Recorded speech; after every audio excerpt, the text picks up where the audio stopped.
माननीय कानुन न्याय तथा संसदीय मामिला मन्त्री शोभिता गौतमलाई नेपाल सरकार र गणतन्त्र भारत सरकार बीच फौजदारी विषयमा पारस्परिक कानुनी सहायता सम्बन्धी सम्झौता पेश गर्न अनुमति दिन्छु।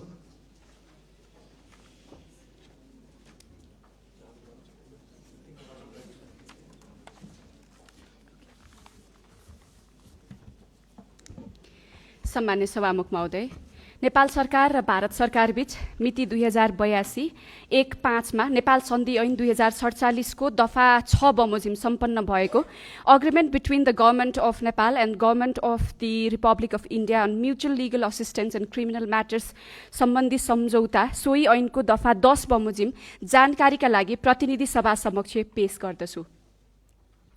संविधाकारी दुई राज्यबीच फौजदारी कसुरको अनुसन्धान अभियोजन लगायतका न्यायिक कारबाहीलाई पारस्परिक कानुनी सहायताको माध्यमबाट प्रभावकारी र सहज बनाउने मुख्य उद्देश्य राखी सम्पन्न भएको हो यो सम्झौता।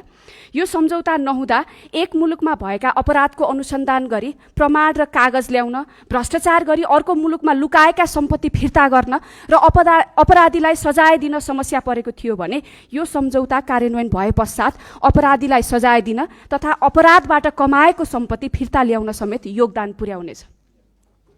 यो सम्झौताले कुनै पनि व्यक्तिको सुपुर्दगी एक्स्ट्राडिसन गर्ने उद्देश्यका साथ गरिने पक्राउ, राष्ट्रिय कानुनले व्यवस्था गरेको बाहेकको फौजदारी मुद्दामा भएको फैसलाको कार्यान्वयन, सजाय भुक्तान गरिरहेका व्यक्तिहरू सेन्टेन्स्ड पर्सनको आदान प्रदान, फौजदारी मामिलामा चलिरहेको न्यायिक कारबाहीलाई स्थानान्तरण गर्ने विषयलाई भने समेट्दैन। यस सम्झौताले विधिको शासन सुदृढीकरण गर्न तथा न्याय प्रशासनमा संस्थागत समन्वय अभिवृद्धि गर्न महत्त्वपूर्ण योगदान पुर्याउने विश्वास गरिएको छ।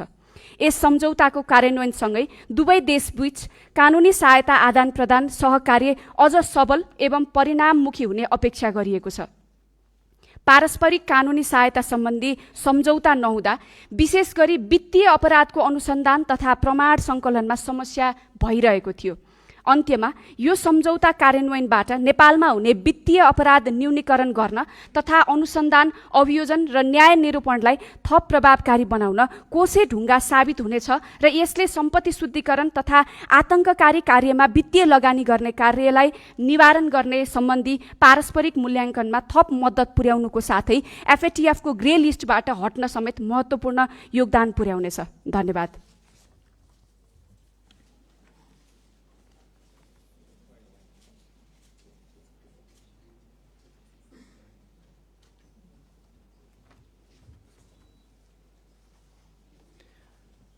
माननीय सदस्यहरू, अब म माननीय सदस्य अर्थमन्त्री